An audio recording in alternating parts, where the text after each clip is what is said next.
கந்தர்கோட்டை அரிசி கடை தெரு, அரிசி கடை வீதின்னு சொல்லுவாங்க. இதில் தான் நாங்கள் ஸ்கூலுக்கு போகிறது. நான் காய்கறி மார்க்கெட்டில் வெண்டைக்காய், கத்திரிக்காய் போடுறது, பூக்கடையில் பூ கொடுக்குறது, இதெல்லாம் முடிச்சுட்டு தான் ஸ்கூலுக்கு போவேன் ஃபஸ்ட்டில். அப்புறம் நான் ப்ளஸ் டூவில் மட்டும் ஹாஸ்டலில் வந்துட்டேன். ஏன்னா ஸ்கூலில் எனக்கு இந்த ஏரியாவில் தெரியாத இடங்களே கிடையாது ஆரம்ப காலங்களில். இப்போ நிறைய சேஞ்சஸ், நிறைய இடங்கள் மாறிடுச்சு. சமயம் நான் ஸ்கூலில் தெரியாதவங்களே கிடையாது. பிரபாகரன் சொன்னாவே எல்லாருக்குமே தெரியும், சின்ன பசங்க. ஏன்னா ஃபுட்பால் விளாட்றோம்ல கிரவுண்டில், எந்த நேரம் ஃபுட்பாலில் நிறைய நேரங்களில் ஃபுட்பாலுக்கு விளாண்டுக்கிட்டு இருக்கோம்ல, யாரையும் ஒதுக்க மாட்டோம்.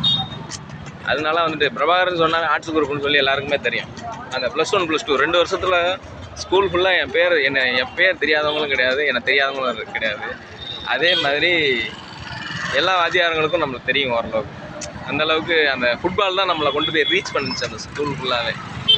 அந்தளவுக்கு ஒரு பப்ளிசிட்டி வாங்கி கொடுத்து ஃபுட்பால் விளாண்டு ஸ்கூல் ஃபுல்லாக பிரபாகரன் சொன்னால் எல்லாருக்குமே தெரியும்.